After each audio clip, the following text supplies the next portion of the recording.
Hot in the world of toy news lately has been some, call it controversy, around things that Todd McFarlane, owner of McFarlane Toys, noted about the inclusion or disclusion, let's go with disclusion, of females in his DC Universe or DC Multiverse line. Okay, so yeah, before we jump into this, we have to have like a quick, everyone out of the pool moment here, because I in no way am making an endorsement of, Todd McFarlane here. The I know some of the things he said after talking about female action figures, about what happens to children who play with the wrong toys. No, not even going close to that. I'm not endorsing this. Contract or no, I will not bow to any sponsor. So let's be clear. What I want to do is explain, because the first half of what he said about female action figures not selling well to justify a full wave is true, and I want to talk about that. So let's dive in here. My relationship with Spawn and Todd McFarlane goes back to basically, the founding of Image Comics. I did have a few McFarlane items from Marvel, but really when he went over to Image is when I kind of started following his career, since I was right there at Image's birth, and I thought this was going to be like a new universe for my generation. Our parents had DC and Marvel, now we had Image, and I was going to follow everyone, and then everybody quit except for Eric Larson. Which is why I still follow Savage Dragon to this day, because he's stuck with it, and it's 30 years of consistency. But hey, I've done enough plugging of Savage Dragon in other videos. I only need to do it for about 3 more seconds in this one before we switch to the next slide. Thank you. Alright, so yes, I followed Spawn probably for about the first 20 issues or so, really when Todd was drawing it. Pretty much when any of the original artists stopped drawing is when I left the book.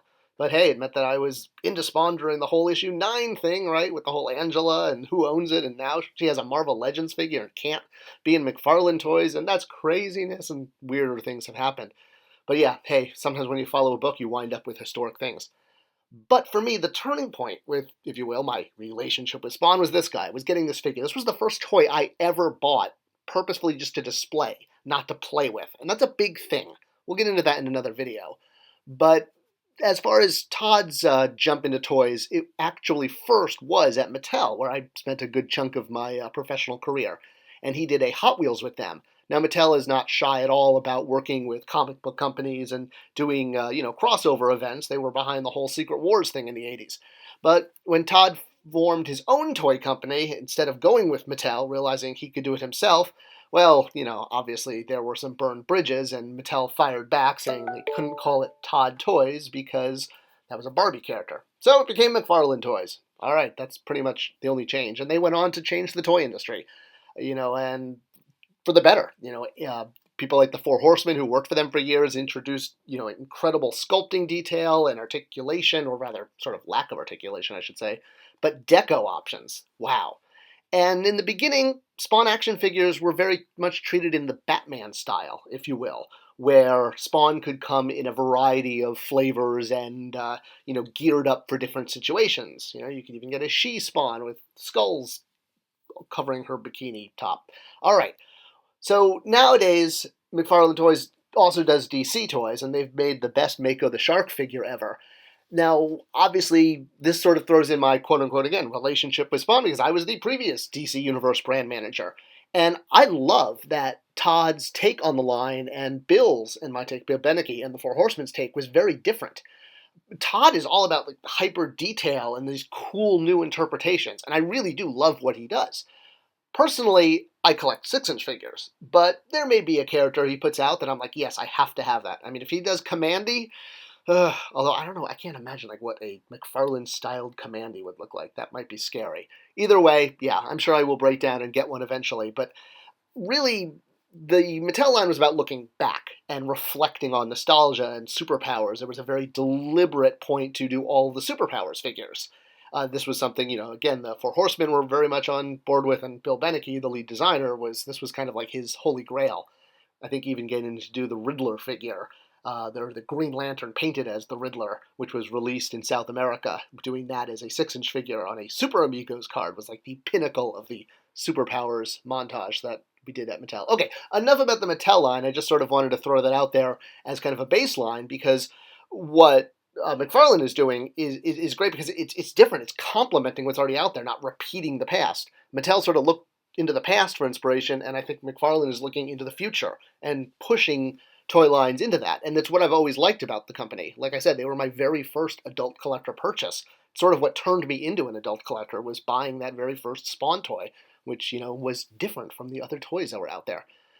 Okay, so let's get into the exact issue at hand. Is that Todd noted in an interview with Shartimus Prime that female action figures don't sell, and he did kind of step into a pile, and I, again, want to cover my own butt here, because in no way am I justifying his further comments about owning certain toys having psychological effects on children. I'm not even going to comment on that. But I want to talk about female action figures, because everything he said about that before he got to the psychological damage issue, we're just going to ignore that for this video, but everything he said about female action figures not selling well is 100% true. The fan channel asked him, could you do a wave of all females? And if you look back at almost any toy line, and here's a great example, Space Monkeys. I remember talking to Rob Hudnut, who was the brand manager of this line back in the day. He was a director at Mattel when I was there. And he was like, oh yeah, and we had to do the female monkey, but we made sure to only put her in one per case because she never sold. And I know that's sort of like a tough pill to swallow, but female action figures don't sell as well as male action figures, just like male dolls don't sell as well as female dolls. It doesn't mean girls can't play with action figures and boys can't play with dolls. They're virtually the same toy. They're just used in a different play pattern, nurturing versus aggressive conflict play. It's, essentially you're still doing that with a humanoid figure, whether or not it has rooted hair or, soft goods. Both action figures and dolls have had that. So that's why females tend to show up once per line, and much like a male doll showing up in a female or a doll line like Barbie and Ken here, Ken is an accessory to Barbie. You buy Barbie. Ken is what allows Barbie to go on an adventure or a date or have some kind of drama. Having an opposite sex character introduces, love interests and drama and all sorts of stuff. For boys who primarily want giant monsters and superheroes who can ride around on giant monsters, the female is a needed figure because it allows story playing and fantasy and more, again, drama to the adventure. Now there's someone to rescue. I know, God, I don't want to sound like this male chauvinistic pig. And I hate that my words could get twisted that way. If you look at, comic book shops, of course, they're marketing straight to adults. And for adults, we just want the character. It doesn't matter who they are, what characters we love. At retail, you have to deal with velocity, which is the formula of how fast a product moves on shelf. Something like paper towels has very high velocity. It's moved very quickly from when you put it out. An action figure may sit around for months, very low velocity. Stores like high velocity items. And what sells the best in action figure aisle are male figures and monsters and robots. And the people buying them are parents who are going to birthday parties. There's probably 30 times during the year a parent is going to a birthday party or sending their child because they have friends in their class or their fencing class after school or piano or tuba or underwater basket weaving, whatever their hobby is. They have friends and they probably go to 20 birthday parties a year. Feeling like the retail aisle is for the adult collector is ignoring, honestly, the obvious. It isn't. If there were enough adult collectors to support it, then it would exist. And people say, oh, but I'm looking, I don't see the kids buying the figures. Well, I've never seen the Great Wall of China, but I know it's there. I've seen the marketing data. I actually have seen the SKU by SKU NPD data showing sales of figures. And I can tell you absolutely what Todd said is true. Female figures sell much slower. They do sell, and obviously, there's a demand for them, and there are controversies when they're not out on time or quick enough. Although I have to say a lot of those are misconceptions because Ray here was out there at launch and, there were others on the way. There was a Jax Ray that was actually deliberately held back because they wanted to use her for a reveal pack where you got to see Kylo Ren's face. So it wasn't always up to toy companies. Jax wasn't able to put this one out until after the movie, even though we had her ready for movie launch. So yeah, and she's in Rogue One packaging. That shows how far out she was. But yeah, she was in development. She could have been on shelf from day one, but that's not the point. The point is the lack of Rays out there from day one were spawning this, giant social media cute girl wants Ray in her Monopoly set. I get it. I have a daughter myself. And Ray should have been in this Monopoly. I was actually surprised she wasn't. But the reason is Star Wars does skew boy. It does skew action figure as far as a form factor.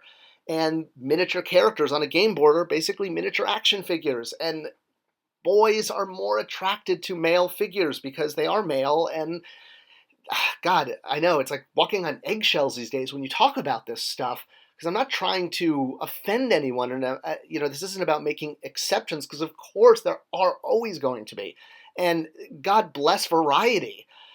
But it's like as Azim says in Robin Hood, Allah loves great variety, and when you do a doll in a boys brand, it's tough because you're mixing form factors and play patterns. Boys and girls have very different brains, and I can illustrate it exactly with this point here. So here is exactly what Todd was talking about, a toy line with 4 female action figures. Now I know the movie didn't do well, but just based on the fact that these are female action figures and in the Ghostbusters brand, without the movie, they should have sold well, or at least decently, until the movie came out. They were on clearance before the movie came out, essentially because you're selling a line of female characters. I mean, there were ghosts, there were monsters, but the main characters were all female, and it was in the boys' action aisle. This is pre-movie clearance. Like, yes, the movie did poorly, and obviously, the same thing happened with Green Lantern, but the toys on that one were great. The movie just unfortunately didn't perform.